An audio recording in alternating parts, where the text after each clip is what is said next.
Hey guys, hope we're doing great and hope we're staying safe. In this video, I'll be talking about my application process. I'll try to be as honest and open as I can and talk about as much as I can remember. So stay tuned.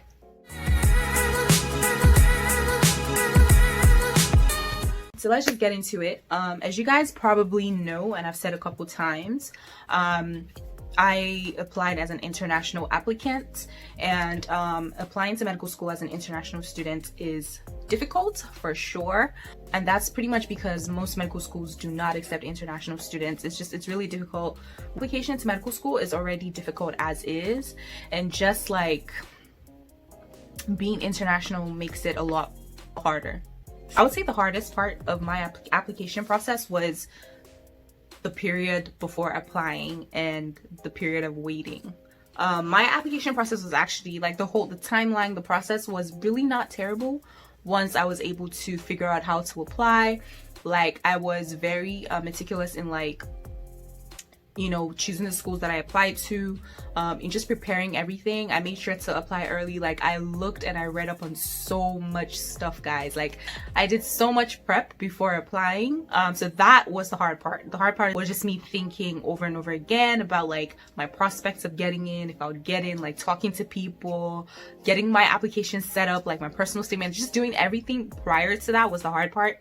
When it came to applying though, like, it was just because I already done so much prep. The whole process after that was honestly good. Like, I really didn't have much difficulty like once I started applying. I actually applied to med school twice.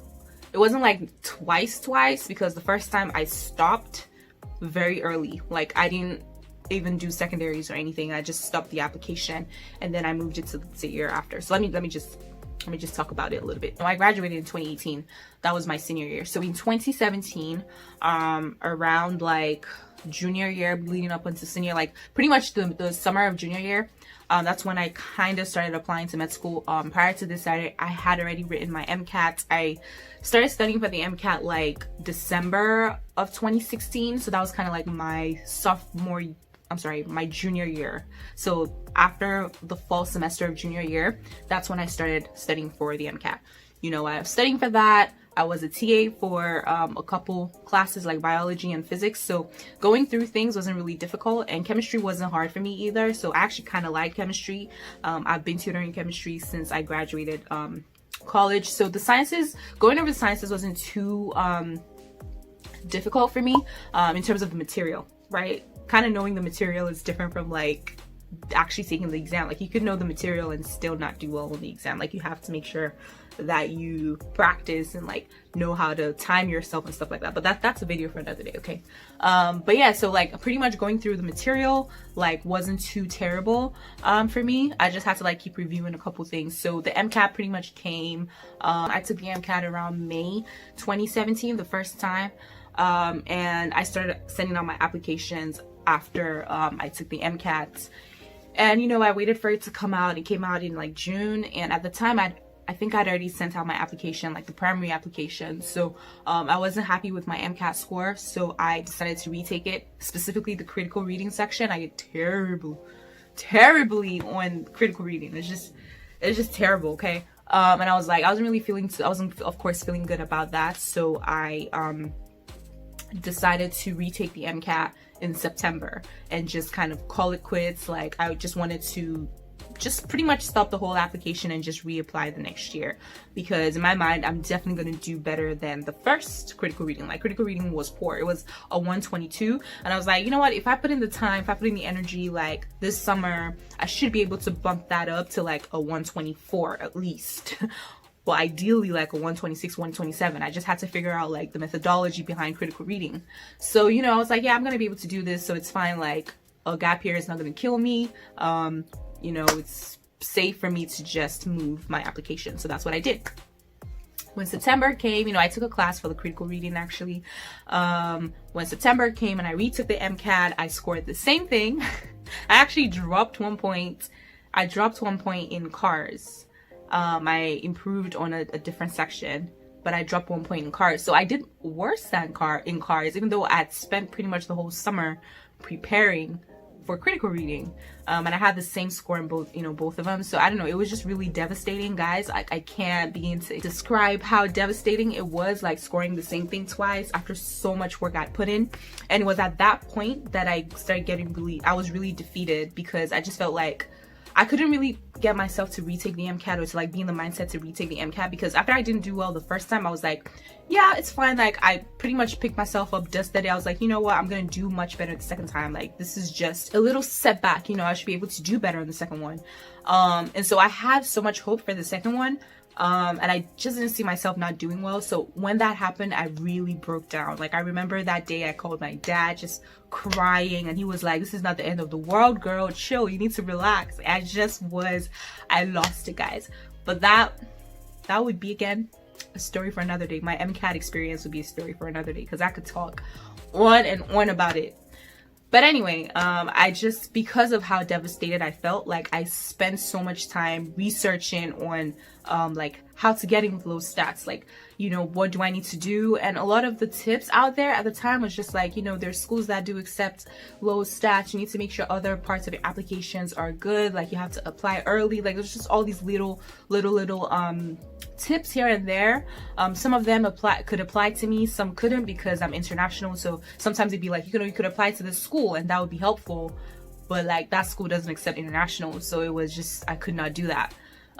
So yeah, sometimes they were helpful for me, sometimes they weren't, but I kept researching, guys. I just spent that whole period, like from when my scores came out in October up until the next application cycle started, which was in May. I was just researching ways to like improve my application. I looked into medical schools that would accept me with my MCAT. I looked into like doing more shadowing, more volunteering. Like, I just tried to make sure that I improved my application. I worked on my GPA, but yeah, so when May came, I started applying. I of course had to, the main thing for me was to send out my application as early as possible. So I had everything set up. I had rewritten my personal statement, and it was kind of easier the second time to apply, because I already had all my like information on MCAS on the application website or whatever. So I just kind of like put up stuff that were not there. Like, I redid my like experience like section, rewrote my personal statement, just revamped everything really. And I made sure to send everything out early. I also tried to apply to DO schools this time, and I just kind of made sure that everything was really in place. Like, I had to make sure everything was looking good, aside from my MCAT. Okay, so that's pretty much what I did. So by the end of the first week of June, I was able to submit my primary application to MCAS. I wanted to do that early because that gave me a month, because it takes a month for MCAS to review your applications and then send it out to schools. So I pretty much used that period, that month I was waiting, to start writing my secondaries. And this was very important, actually. This was really helpful for me, because by the time secondaries started rolling in like July, I was already done with almost all my secondaries, and I was able to kind of like just copy and paste, maybe review, revamp a little bit, and then send. So what you could do if you're thinking about doing this, you could go onto the SDN network. They tend to post prompts from previous years. So let's say, for example, you're trying to apply to Ohio Med School. You can just go, Google SDN Ohio Medical School prompts, and they're gonna come, like the prompts will pop up, and you can just start pre-writing those secondaries. They tend to keep those secondaries the same from year to year. I've not heard that they changed it so far. And I mean, that's what I did. So like, I went on, because I applied to about 25 medical schools, 25 medical schools. I think there were 15 MD and like 10 DO schools, give or take 1 or 2.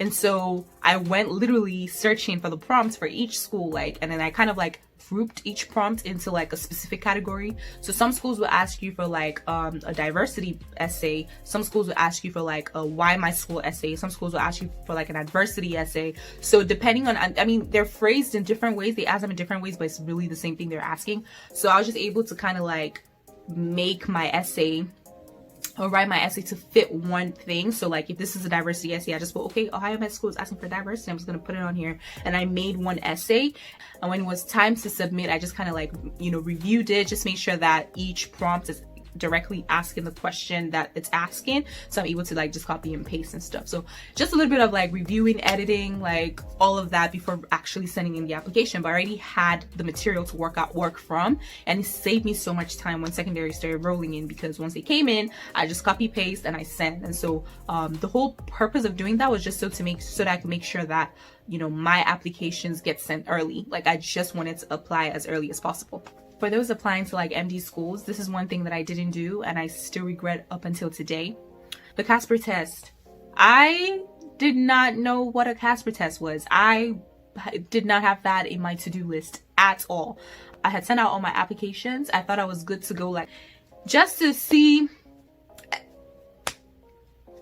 emails like, oh, your Casper test is missing. We're still waiting for your Casper test, or like your application isn't complete because you haven't done your Casper test. And I'm like, well, what you do, you could do so.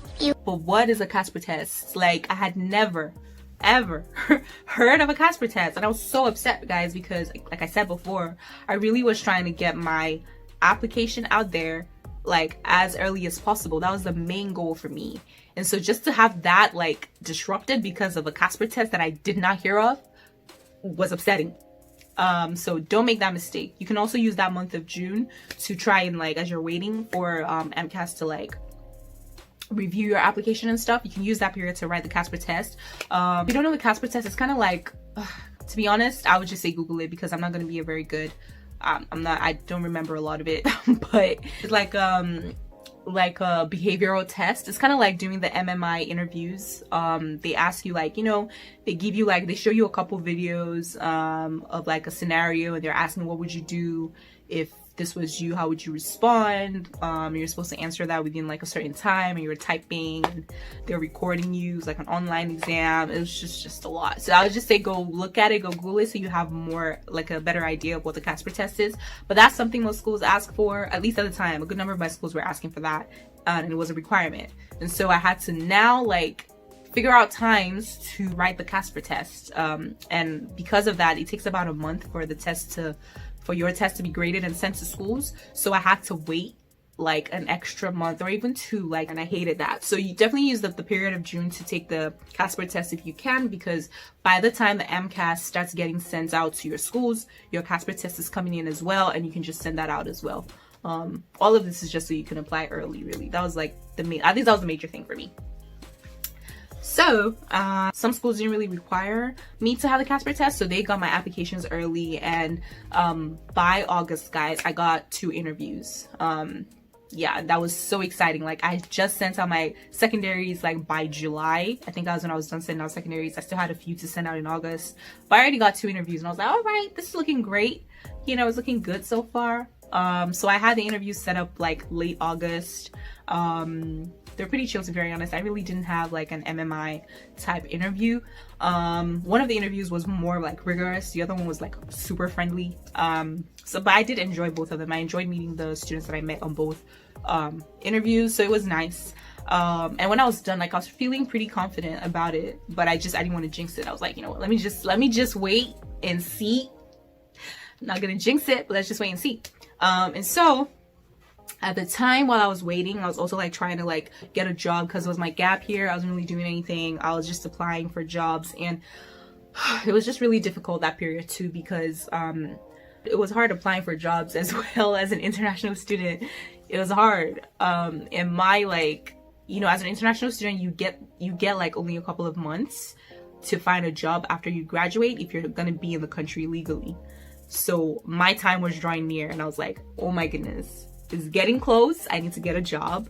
But thankfully I was able to find one before the timeline actually went out. But that's pretty much what I was doing while I was also waiting to hear back from the schools that I interviewed from, and also from the other schools that I applied to. And so by September, I think, that's when I got my first admission, and then I think it was the month after I got the second one. So I got admitted into both schools.